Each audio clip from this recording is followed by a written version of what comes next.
I'm Betty LaFontaine, and you're listening to Gospel Tangents, the best source for Mormon history, science, and theology. I'm Rick Bennett. I'm excited to have a couple of Native American Heartlanders on the show. Mike and Betty LaFontaine are going to talk a little bit about how they obtained Lehi's ship, the Phoenicia. And we're also going to talk a little bit about the Indian Placement Program and Betty's experiences growing up in that. So it's going to be a fun conversation. You don't want to miss it. Check it out. Welcome to Gospel Tangents. We're continuing our series on the Heartland model of the Book of Mormon. Got two amazing guests. Mike, can you go ahead and tell us who you are and where you're from? I'm Mike LaFontaine. I am part Chippewa from the Turtle Mountain clan. My mother is also Swedish, which is pretty awesome. Betty and I live in Florida at this time. What part of Florida? Northeast Florida. Okay. In a secluded area, well protected and fortified. Okay, and you are? I'm Betty Redant LaFontaine. Last chi inishlit ashi habashish chin. Kia ani dashache turich dashanala. Quit out a denenishlit. I'm Betty Redant LaFontaine. I come from the Nation, the Navajo Nation. And I am Red Clay Bottom clan, born for the Salt clan. Towering House peoples are my grandfathers. Bitterwater people are my grandmothers. And that's how I am Navajo. Bitterwater people? Bitterwater people. Why are they called Bitterwater people? It's the area that they're from. So the clanship goes for the area that they're from. And then they adopt it from their relatives. So. And it was a bunch of Bitterwater? Yeah. I'm sure there was. And Towering House, and Clay Bottom, and Salt. Yeah. So it's the area that they're from, and then they acquired those names from their grandparents and parents. Now, did you both grow up in Florida, or you just live there now? My ancestors, my grandparents moved off the reservation early on, went to the cities to work, so they became urban Indians. Where? In Minnesota, the Twin Cities. Oh, okay. Moved down from the Turtle Mountain reservation. Okay. And I'm from the Four Corner area in New Mexico, Crown Point, New Mexico. Okay. She was on placement program for 8 years at least. 7-8 years. Yeah. In Utah. I grew up in Florida, and my parents decided to move west, so I followed the dinner table and ended up in Spanish Fork, where Betty was a placement student, and that's where we met. This is where I was trapped. You were trapped in Utah. I wasn't going to talk about the Indian Placement Program, but since you mentioned it, was that a good experience for you? It was for me. It was an awesome experience. It was almost like a life-saving experience, actually. Oh, really? Yeah, because I came from a poverty-stricken home, and with different dysfunction in the people and families and alcoholism and whatnot. And my mom wanted a better life for us, and they couldn't provide for us that were there. There was like 8 to 9 of us at one time, 11. But and she was very strong in the gospel, and she really wanted a better life for us, and she couldn't offer that for us, and that's why we went. But I'm thankful, truly thankful for it, because it was a testimony building experience, one that I can't ever, forget and put behind my life, because it was a great experience for me. Mm-hmm. So, because I've heard there's, some people have good experiences, some people don't. Can you identify with those that don't have a good experience? Kind of, because the traditional culture of the Navajo people is very strong, and it's very family oriented, and when you leave your family you feel like you kind of almost look like you're deserting your family. But I didn't look at it that way. The cultural difference, the traditions and the way of life was much different than this mainstream society that we live in now, and some of the kids could not adapt to it, and I don't know, but I did. I was blessed to adapt right into the family unit, and I just loved it, and I feel like literally, I feel like it saved my life to where I am today. I have a successful family. It's not perfect, but I have an eternal family. I have an eternal family, and it's gospel-centered, and that's always been an important part of my life, and a very important part to my mom, because she came from a very traditional upbringing with the medicine man and so forth, and she changed her life to embrace the gospel of Jesus Christ, and she was very strong in her belief. She actually, almost like breaking the chain, you're not really away from the people, but your belief system is different. But yet, I can't explain it. It's yet the same, because we all pray to the same God, Great Spirit. So even before she was introduced to the church, she had that, and we had that. Prayer was a very important part of our lives, everyday lives, 3 times a day, prayer. And it was a very special part, and we knew who our Creator was, and we were always strong in that belief, and we believed that we came from the East direction and those kinds of things. So it was very family-oriented. Our family on the reservation is very family-oriented, and we're a matriarchal society. So was that tough adapting to, because LDS are very patriarchal? No, I didn't really look at it that way, because I respected the priesthood, and I knew not necessarily where my place was, but I knew that God set up this everything. It goes right straight to Him. He's the priesthood holder. He's the hierarchy, and we go and we respect Him, and we I don't know how to explain it, but it's just a reverence I have for the priesthood, and I had no issues with that at all. So did you grow up in the church prior to the Indian Placement Program? I was actually baptized at age 10 so that I could participate in it, because you have to be baptized first. Oh, I didn't know that. Mm-hmm. You have to. And so did you have a strong testimony, or did you do it just so that you could participate? Well, actually, as children and going to school, we were good readers. We excelled in our English, because English was our second language. My mom didn't have any kind of education as far as reading or anything, and so we would read to her the Book of Mormon, and that's kind of how I got my testimony too. After we'd read to her, she would vision at night, and she said it was almost like watching a movie and seeing Lehi's family and seeing all the stuff that the families go through to be here in this promised land, America. So, yeah. So is the Book of Mormon a history of the Navajo people, would you say? The Book of Mormon is a history of the Lamanites that live here in North America.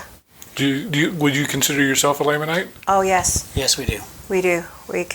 I consider myself a Lamanite. I knew I was a Lamanite after reading the Book of Mormon. I could identify with the stories, and that's where my mom saw us as Lamanites of that book, and that Lehi is our father. He's our ancestor, and he's brought our people here to North America. And with this East direction thing, which we pray every day as the sun rises to the East direction to give honor and prayers to our Creator. And that's done in the East direction because He came and left in the East direction. And He's going to be coming back again in the East direction, is what we believe. So, and that's the respect and reverence that we have for Him, is that story of the East. Very interesting. And forgive me because I don't know a lot about Native American culture, but I remember when I was growing up, we would always hear that Quetzalcoatl was the great white god that came across the waters. Is that something that you grew up hearing that story? Is that part of Navajo culture? Actually, I had never heard of that. That I didn't hear till later years from South America. Is that more of an Aztec thing, do you think? Yeah, South America. Okay. And that's where I heard about it. I heard about it when I was young, definitely. But other sheep I have that are not of this fold. He visited, I believe, all over the world. 10 lost tribes, City of Enoch, everywhere. The history of Mormons and Native Americans has a lot of good and bad things. I interviewed Darren Perry. He's of the Shoshone. He used to be the chief of the Shoshone, northwestern Shoshone tribe. And of course, there was the Bear River Massacre, which was twice as bad as the Mountain Meadows Massacre. And I think very few Mormons are aware of either Mountain Meadows or Bear River. Did you have any stories growing up as a Native American about the bad white man or anything like that? Never. Oh, really? Never. Other than the long walk. Well, the long walk with the Navajo people, where the government was wanted them, they were herding them up and putting them in at Bosco de Redondo, which is in New Mexico, in a prison camp. Oh, my. Yeah, and a lot of them were starving. They wanted them off their lands. They wanted to take their land. And yeah, there's pretty much history all around about in the United States and in pretty much the world. You know, Yeah. if you look at it that way. Yeah, you don't have to there's look those far. stories, but my heart is hurt by it, but it's not burdened by it. I mean, look at the Book of Mormon. What happened there? You know. So it's a way of reflecting and coming out stronger and forgiving, and that's a big, huge part of it. You know, our Savior died for us so that we could do that, and it's not simple, but there's no growth in holding those burdens. Live for the future. Don't forget the past, but what can you do about the past? Absolutely nothing. You can't change it. You can't alter it. All you can do is sit there and waller in it. So live for the future. That's what you can change. That's where the magic happens. And my focus is helping those that can't help themselves, blessing the lives of others. Both of us, we serve wherever we can in any capacity. And that's what our Savior wants us to do. And you can't lose by doing that. And that's where my testimony is to not forget, but to just lay those things aside and go on, forgive and move on. Because there's more good that you can do by forgiving. Do you go back to the reservation very much and see your family? Yes, I do. Have things gotten better since you were a young child? You know, we were driving through there not too long ago. When was it? When we drove A week and a half ago. Oh, okay. And it's been, 50 years since I've been, living there. And there's really not that much change, and it's really sad. I mean, there's a few grocery stores and a gas station here and there, but Better hospitals. better hospitals and better schools, but Yeah. the housing that the government provides and the people, it's just, to me, it's really sad. It breaks my heart to see that happening, but they're happy.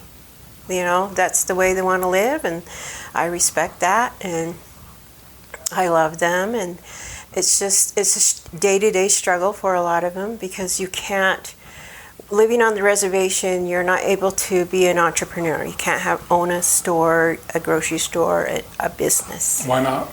Because the Indian government and the government. It's land in trust from the government that the Indians live on. It's not their land. And so they have to go through all these channels to be able to have a business. And some of those channels are political. So it's sad. So you have to get a lot of special permissions in order to own a business, basically? Right. There's a lot of red tape. You got to know the tribal president's son or his daughter or his best friend or that sort of thing. You know, it's mainstream society is pretty much the same in the political world, you know. So. They've acquired the white man's way quite easily. So it's sad, but I believe Mike and I right now are in a position where we can help the people. We're getting there. And that's always been my lifelong dream, to be able to give back. And the Lord's we left it up to the Lord. And I think we're getting closer, especially with this Phoenicia. Yeah. We're going to go there in just a second. Yeah. So, Mike, you said your mom is Swedish, is that right? Yes. So you didn't grow up on a reservation, or did No, considered an urban Indian. you? Okay. That's what we are now. We're off the reservation. We're urban Indians. Was there a big cultural difference as you guys were dating or anything, or did you feel right at home? When you're in love, there's no cultural differences. Even if there's a language problem, that's still not a problem, right? Okay. And so you grew up in Minnesota? Is that what No, you we grew up in Florida. Oh, in Florida. My dad moved down to Florida, and then, When he was born. and then later Oh, in so life. you were born in Minnesota and then moved to Florida. Okay. Yeah, and then out to Utah. And then how did you get out to Utah to meet Betty? My dad's merchant marine, so he can go live anywhere. So There's Merchant Marine. There's no oceans in Utah. no, but every time he goes, they fly him to a different port in the world. So it's not, he didn't have to be by a port. So he was hitchhiking across the country back home in the late 70s, early 70s, and said, hey, let's move out west. It looks great. And he went through here at nighttime. So we packed up and moved out here. Oh, and so how long did you live in Utah? Quite a while. I got here between Colorado and Utah. I got here when I was 16. And stayed here, met Betty, got married, and we moved. We lived there 5 years after we got married and we moved. So, yeah. And it was hard for me. It was a huge adjustment. Living here in Utah? No, living in Florida. In Florida? Oh, Yeah. yeah. Okay. Yeah, that was a pretty big adjustment. Yeah, yeah. Because one, you get the humidity. Oh, gosh, yeah. The Well, gators. I'm still getting used to that. Yeah, you never get used to the humidity. 33 years now later, it's still hard. For the first 10 years, it wasn't home. Yeah. But now when she talks about home, I'm going to go home. Florida's Yeah, home. Finally. Florida is home. And then, because you guys did the hurricane hit you recently or no? No, very little wind, very little rain. We didn't even Oh, get a really? raindrop. Oh, where are you in Florida? North central Florida. North Central. Is that by Tampa? It's between Jacksonville and Tallahassee. Up on Kind of by the panhandle. Yeah. Okay. Well, good. I'm glad you guys didn't get too much rain and wind. So. Yeah. We are too. So we're parents of 5 children. And then my older brother died and his wife died, so we kind of adopted in their kids. So we got a big group. We got 26. I lost count. 7 grandkids. 26, I think. Wow. And they're the joy of our life. Yes, definitely. We have them Aren't you supposed to have more gray hair when you're a grandparent? You guys have no gray hair at all. Well, the great thing, yeah, we got gray hair right here. Right here. and the white man color dye is hair dye. It works is pretty good. Great. For him, no. Wow, that's interesting. All right. Well, so you've lived in Florida for 30 years. Yeah. And you're somehow associated with the Phoenicia, so tell us that story. Well, we've been following John since the first event up John in Ohio. Lefgren. Yeah, up in Ohio with the Heartland Research Group, and Ryan Nelson from the Fern Foundation was instrumental with John forming the Heartland Research Group and getting donations. And Ryan just calls one day, hey, you want to come up to this megatometer reading in Ohio? I said, that sounds good. He said, well, you can contribute some money, you can come up. So we went up to it, and it was fascinating. John was very cordial, very happy to see us. He goes, I'm glad you're here. I don't know why you're here. He says, but I'm glad you're here. So it was pretty neat. So By the end of that event, he knew why we were there, because we provide what we like the what is that, chuck wagon. So we brought all the supplies to take care of the group, shelter them, feed them, and that sort of thing. And we felt like that was part of our contribution to the whole gathering, and it's been like that since. So. yeah, we make sandwiches. Well, and sandwich. I've had some of your food, and it's wonderful food. So I can witness to that. We just love being with the group. So we've just been every time going with the group, on our own, pretty much on our own dime, because we believe, finding out ancient things about our ancestors, which is amazing. Seeing the Hebrew influence in ancient American Indians. It's you talk to these people who are not even members, archaeologists and cultural people. You know, do you see a Hebrew influence here? Yes, it is everywhere here in the buildings, the old mounds, the earthworks, their culture. It's still here. Well, how did it get here? I don't know how it got here. I don't know why it's here. You know, there's so many people that don't have a clue of all this archaeological history that's along the Mississippi, from south from Florida, all up and down to the river, the Great River, Ohio, and some of it dating back to the Jaredite time, 600 BC. I mean, it's just unbelievable. Yeah, we just visited Shell Mound in Cedar Key, Florida, dated, Okay. 560. Is this a Hopewell mound? No, this would be it would be Hopewell. Yep. Okay. Yeah, it would be early, and then there's Apalachicola. We went there to a mound called Pierce Mounds, 600 BC, privately owned. You could walk around and pick up pottery off the ground. Could be Nephi's porridge bowl. Dent Mounds at the mouth of the St. Johns River, huge river that flows north through Florida, 600 BC. 600 BC all over the southeast. That magic number. And Crystal River, people, yeah. Shell Temple, 50, Shell Mound, 40 yeah. feet in the air. Well, let me ask you this, because I know with especially the Mesoamerican proponents, but I'm curious if this applies to Heartland as well. A lot of times, especially because of the DNA evidence, a lot of the Meso people are saying, well, Lehi's group was only about 30 people. Their DNA died out. I shouldn't say died out. Was kind of, it's too small to measure. And so would you be of the same understanding with regards to that? Rod Meldrum did a big DNA study, and he's still working on that, but he came across haplogroup X in the DNA. Yeah. Which was the Algonquin people in the Northeast. That tied right into that area also. That is my people, the Algonquin people. So Ugo Perego, he's a good church member, but he said, like, the Kennewick man, I know there was a presentation where somebody made a face of the Kennewick man and said it was the first Nephite, but that would have been, according to carbon dating, 9,000 BC. So the X2A was here long before Lehi was. At least, that's kind of the claim. So it wouldn't have been Lehi that brought that. That was already here. Well, they're still studying that stuff. DNA, as far as DNA and how they're aging it, you need to get into that and studying that, because they stretch it out for 20 or 30,000 years, and if you do it scientifically, it can't go that far. It's a third of that or a quarter of that. I don't know. It's above my pay grade, but it's been explained to me on how they came across it and how they do it. It's pretty interesting. They need more study on that, but okay.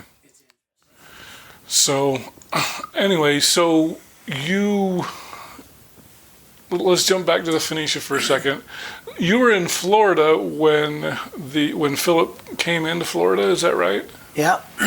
Tell us, how did you meet Philip? And you weren't a crew member, were you? No, we're not a crew member. I've been on the boat from Fort Lauderdale, or from Miami up to Fort Lauderdale. I sailed on it. And oh, you did?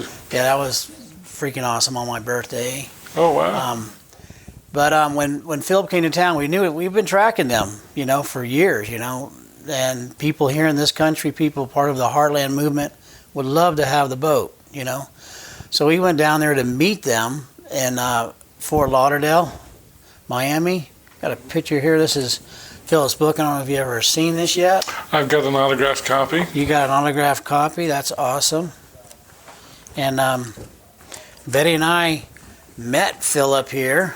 Okay, here, let me zoom in here a little bit. Oh yeah, and Philip has a nice beard there. That's interesting. Beard. He's darker than we are. He's been on the He's open been in the seas. sun a little bit. And I make these cedar drums, and Betty painted it up, and she painted the pulsar star on it, not knowing anything about how the Phoenicians founded that star, and made it part of their culture. So we met them and gave him the gift. Betty gave a talk there. Philip found it very intriguing whenever Betty says that her people came across the Big Salt, because he had been here earlier doing a raft trip down the Colorado River with some Navajos, and very, very pleased to hear these things. And that's in the back of the book on his thoughts, and on that was very interesting. Yeah, I guess you can't really shave very well on the. I guess you could, but why? He's a sailor. It was on there for a year. It's actually a pretty good beard for being on there for a year. Well, he sailed from the Canary Islands over to San Domingo. It took like 38 days. Yeah. He told me. Was that the first trip or the second? The second trip to America. Oh, okay. So that was a shorter trip. Yeah. He just came short of America the first time. Yeah. Right. But he says if you stand at the Canary Islands and throw a stick in the water, it's coming in America. So, it's a no-brainer. And ancient ships like this, they came out of the Mediterranean like they did, and they came down to the Canary Islands and then caught the trade winds and the current over, just like the hurricanes, right into the Gulf of New Mexico. So it was pretty neat. So that's where we met him, and we kept up with him. Is that why the hurricanes all come to Florida? Is because that? Yeah, trade winds and the current. Wow. Oh, yeah. We wanted That's to the be only thing we don't like about Florida is the hurricanes, right? Yeah. And the humidity. We wanted to be the friendly Indians to meet him. Yeah. And give him a gift. Yeah. Well, interesting. So you actually rode from Miami to Fort Lauderdale. Yeah, most of the crew got off in Miami, went back home, so he needed some help getting it up. I called him. I said I'd love to come back down. I got a friend, Steve Ross. We'd come down there and we'd sail up there. It was an awesome experience. How long did that take? It took us all day, about 10 hours. Oh, just one day? Yeah, it was one day. Yeah. Oh, okay. Came out right out of the Miami port, right out of the jetties, and straight up to Fort Lauderdale. Wow, well, that's cool. So you were the one that got involved in actually purchasing the Phoenicia and having it shipped to Iowa, right? Yeah. One day, John Lefton calls me up. He says, "Hey, Mike, I seen you on this boat with some guy." He says, "What can you tell me about this?" I go, "That's Philip Bill. That's the Phoenicia." He goes, "Well, what's going on with that?" And previously, I've been making trips down there to secure it and make sure it was well secured during storms or the summertime. And I says, I don't know what's going on with that. So I called Philip, but come to find out there was a hurricane that passed through there. It didn't hit them directly because I went down and tied it up good. Didn't put tarps on. Probably should have put tarps on it, but one thing we didn't plan for was electricity going out. Right. So when electricity goes out, so what? There's a boat. Well, the boat has a sump pump, and the sump pump wasn't working. So between the sump pump not working and the torrential rains, she sunk to the bottom of the canal, which is only about 8 feet. But it was enough to destroy the diesel engine that was in there, because after the electricity came out, she came back up out of the water. You could not tell that she sunk. Oh, okay. But when they went down to start the engines, it was a hydrostatic lock on that diesel engine and just popped the starter right off. Filled the engine because the engine was with water, so. And you just used the diesel engine to get in and out of port, In and out of port's very, very important. So at that point in time, because it doesn't steer very well. Yeah. And you needed the engine to steer it into. Yeah, it's got a brass propeller and it's got a rudder underneath there. It does, so it does quite well. Slow, very slow but steady, steering the ship. But that was never used during the No. trip. It was just getting in and out of port. Yeah, getting out of port. So at that time, John said, "Well, what's going on with it?" So I called Philip and asked him what's going on with it. He says, "Well, I have it in a yacht club yard, and we're cutting it up, and I'm shipping it back to United Kingdom." Because prior to that, there was a number of museums and other people who were wanting to purchase it. Because now let me make sure. When he landed in Miami, it was like February, right before COVID hit, right? Mm-hmm. And so, And then we took it up to Fort Lauderdale, and you were hearing more and more about it, and then it just broke out, and it sat there for 2 years. COVID did, yeah. Yeah. COVID. And originally we wanted to purchase it, but we could not contend with these other museums and these other collectors. I mean, the price was out of our range. right. But COVID was a blessing for us.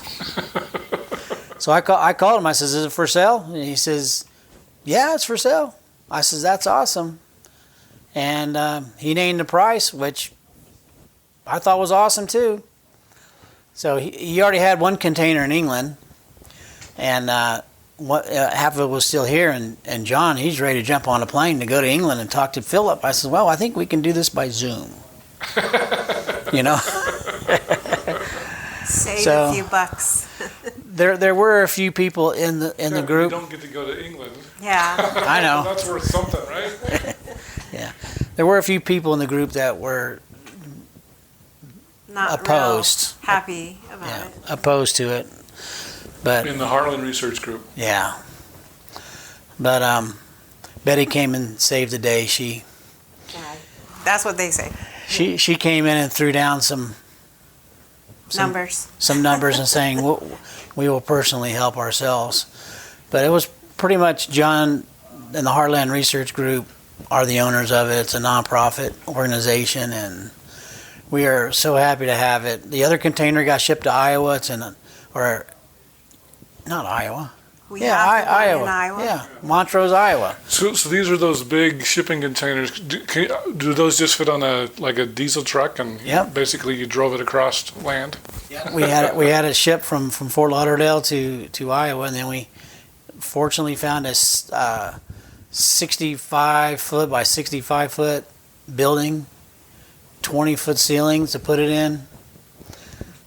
There was a number of miracles that happened just within 30 days of purchasing that ship for us to acquire it and get it there, and even now putting it together at the I call it the Phoenicia Workshop. It's Phoenicia. If you Google Earth it, it's the Phoenicia Ship Museum In Montrose, Iowa, across the Mississippi from Nauvoo. If you walk out of our building, you look to the left, you can see the Nauvoo Temple Oh, wow. right there across the river. It's amazing. So that's where we've been all summer. We spent 3 months up there. Betty and volunteers attending the. We have a circus tent on the inside. It's a 20 by 30 party tent where we have like a museum and bookstore in there. Gift shop, I think. Gift shop. Gift shop, a seating area where they can watch the videos of the Phoenicia's expeditions. It's air conditioned. Air conditioned. It's really nice. It's not real good air conditioning in the tent, but it definitely cuts it down. Better than Florida, right? Oh yeah. And better than the workshop because the workshop is hot. Oh, really? So we've been putting it together in the workshop. We've got 12 pieces put together. It's going together real well, much better than I ever dreamed. We pull out these tendons. They're Mediterranean walnut with olive dowels holding the planks together. So we pull them out and put new ones in, and it's just all going back together within the same holes. It's amazing to me. And Mike Stallman's the guy who's doing the good work on that, right? Mike Stallman, yeah, he's one of my lead guys that's helping out. He's only able. He's your Nephi. Yeah, he's there 1 week a month. He's able to come up because he's building his house. But this last summer, we've had over 3,000 hours of volunteers coming in. It's so strange. Truck drivers driving by, seeing it, stopping in. Oh, I want to work on it. Mm-hmm. Members, non-members, it's the whole gamut. They don't care. They don't care. What do non-members think about this? They love it. They're fascinated. They love it. And they tell others about it. And we have had people from Chicago come down.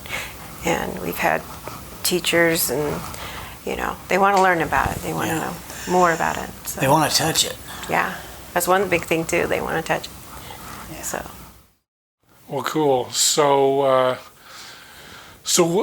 you were the guy that was instrumental in getting it from Fort Lauderdale to now. Only half of it is in Iowa, is that right? Right, and the other half is still in the UK, which we should get in the springtime. Okay, so you're just going to have to wait for ship to cross the ocean? Yeah, we're waiting for shipping prices to come down a little bit since COVID. You remember the ships backed up in the ports and can't unload anything, so we're not going to get messed up in that. We're not in a hurry. We got half the ship now, putting it together. But yeah, Betty and I were, and Brian Bunker and Terry Lynn went down originally, and we walked around and inspected it, took pictures and videos, and talked with the guy. In England? No, in Fort Lauderdale, Fort where it was taken apart. And I'm glad we went because they were cutting stuff up and throwing it away. The mast, cut it up, throw it away. I said, "Are you kidding me?" Yeah. The sail, the yard, the upper deck. They were getting ready to throw the engine away, the lower deck. I said, "Time out, dude. Do not throw away anything that comes off of this ship, except for the ballast." The ballast was sheet metal, steel, 20 tons of steel laying in her belly. I'd throw that away, but everything else, shove it in that container. Why not? Why wouldn't you keep the sheet metal? It was all rusted. That they didn't even want to recycle it because it had so much rust on it. So So you're going to have to rebuild that, or you don't need it because it's not floating? it's not floating, and in the museum, I mean, anciently they used stones, Instead of sheet metal? for ballast, yeah. So we're going to build it back and show the way that they did it. Anciently? Yeah, we're going to, put goods in there, all kinds of trades. You'll be able to walk onto the ship. You'll be able to go down into the belly, walk through it, and it'll be set up like a 6th century Phoenician ship, how it would have traded within the Mediterranean. Okay. So do you have a background in shipbuilding or anything, or is this just kind of a thing you picked up along the way? What's your vocation, I guess I should say? I'm in remodeling. I'm in the remodeling business. Oh, so you're remodeling, so you're just remodeling a ship. That's all I'm doing. Well, sometimes he'll wake up in the morning, he just said, "I just got a download." I was like, "A download?" He goes, "Yeah, I just got a download. It's amazing. I know what to do." So he's doing this through faith and prayers, and the downloads are coming, which is amazing. Like, would we say revelation? Is that what you're saying? Yeah, revelation. You call them downloads? Nephi got a download on how to That's build what a he calls ship. it. So I got a download on how to reconstruct and put it together. and the same with everybody else. They'll come and start working on it. Well, can we do this? Should we do this? Mm-hmm. And it's just amazing. You get 5 and 6 people that are putting this together, and it takes us about 40 to 50 hours to prep a piece to get it ready to put in. And now they're taking around 40 minutes to install. 50 minutes to install a whole piece. Oh, okay. So they're 5 feet by 6 better. feet. They know what they're doing now. Yeah, I mean, it's really, really cool. Well, we've got a model of the ship here. Do you guys want to show that? So this is what miniature, what it looked like. Now, there was a horse's head on the front. I don't know. Let's see if I can see that on here. The front stuff lately. Oh, am I out of focus for some reason? I noticed at the conference that horse head was off the ship. Yeah, we brought it with us. Was that something that they were going to throw away originally then? I would hope not. She was laying on the ground. I mean, how much got thrown away before you got there? The upper deck, the mast, the yard, the sail. And so you guys are going to have to rebuild the decks and the sail anyway? Well, we were going to plan on rebuilding it. The decks were supposed to be cedars from Lebanon. That's what the deck was supposed to be. But they're having conflict in the area, so they really couldn't get that. So we're planning on cutting cedars and harvesting cedars down in that area and putting them on the upper and lower deck. So Cedars of Iowa? No. Cedars of Zarahemla. Cedars of Zarahemla. Oh, okay. But that's in Iowa, right? That's in Right, Iowa. right where we're at, yeah. The Lord named the area. I didn't. Sorry. DNC 125.3. Oh, wow. Yeah, very good there. Very good.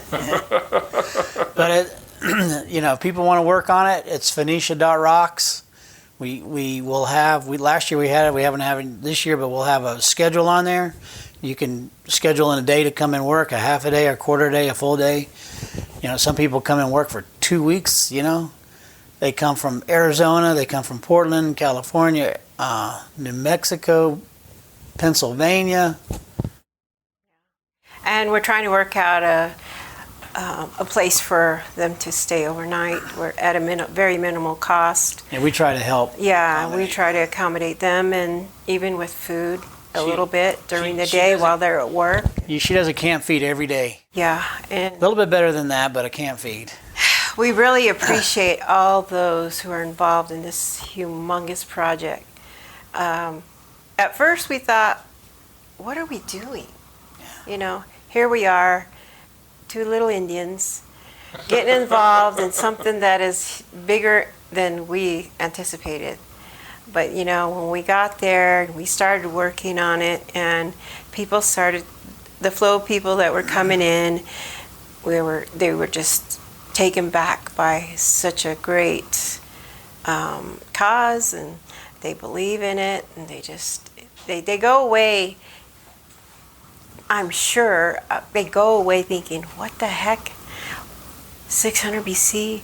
I think that means something to me, So it's been awesome. I appreciate all those who have come through there, especially the volunteers. We've got awesome volunteers that just really put their heart and soul into it. And we just really appreciate all the hard work that they do. And they follow us to this conference. They helped us this last conference, And so that's a lot of differences by those who have a love and passion for the story. Philip Bill making this trip with Yuri and Vera and all those crew members that believed in this project.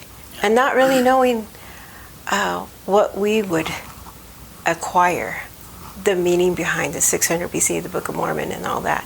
Philip had no idea. He had no idea what he was doing, only that he wanted to do it.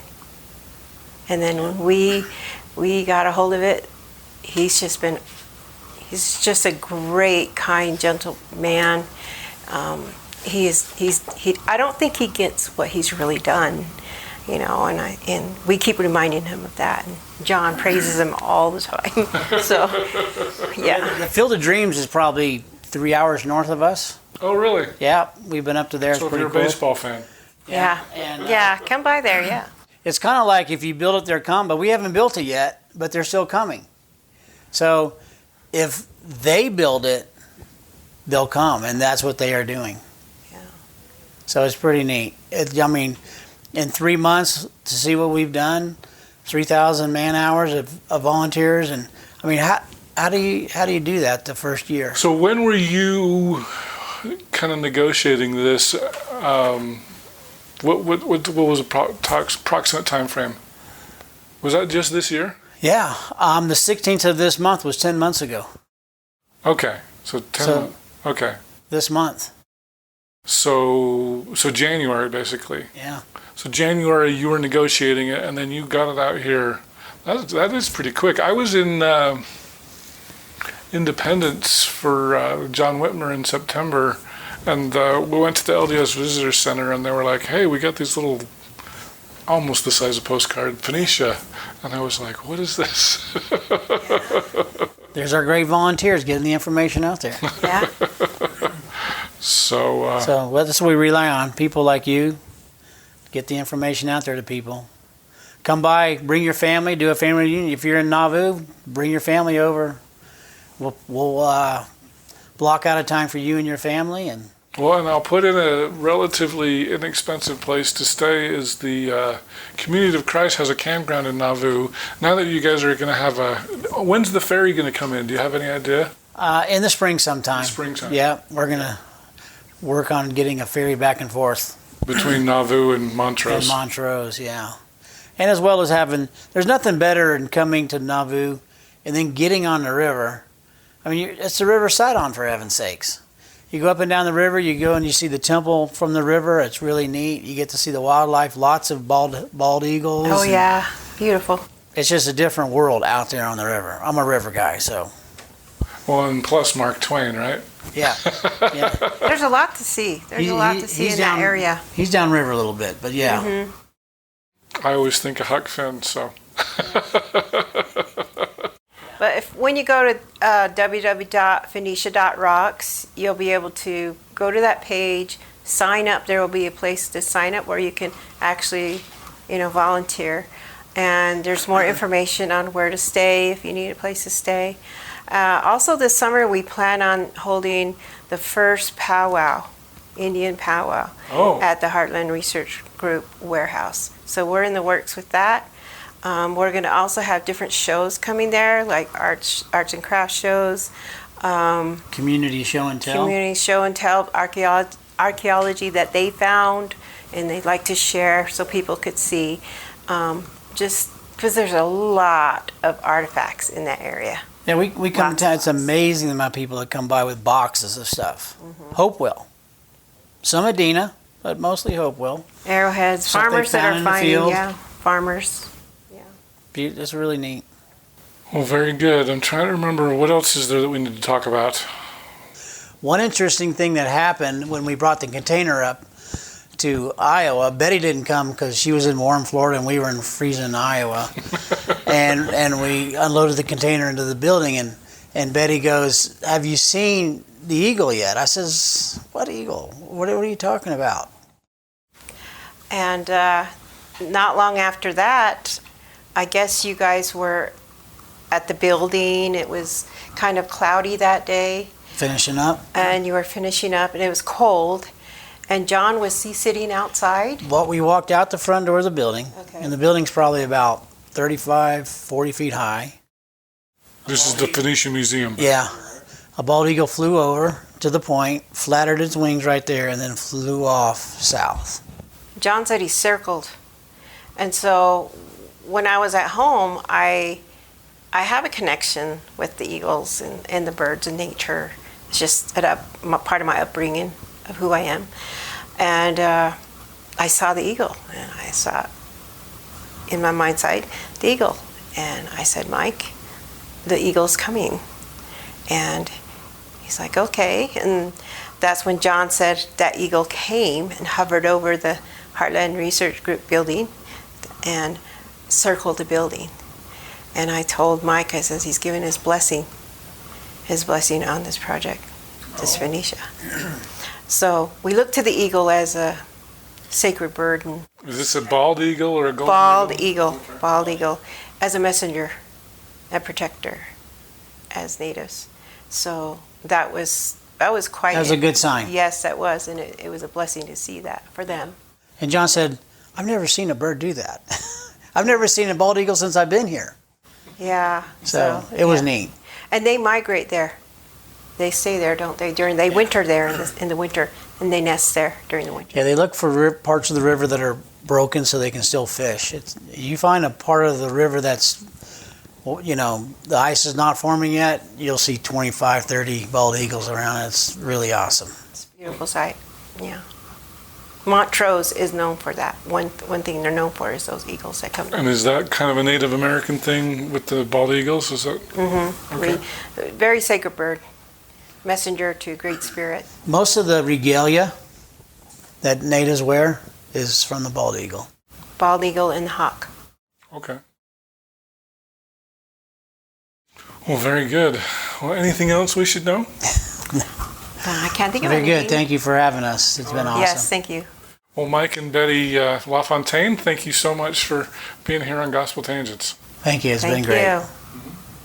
I hope you enjoyed our conversation with Mike and Betty LaFontaine. Thank you so much for participating here on Gospel Tangents and sharing the story. And for those of you who want to go help out with the Phoenicia Museum, go to Phoenicia.rocks, and maybe Mike and Betty will be there. So thanks again. In our next conversation, we're going to talk to our modern-day Nephi. His name is Mike Stallman. He's kind of the Scotty of the Phoenicia Ship.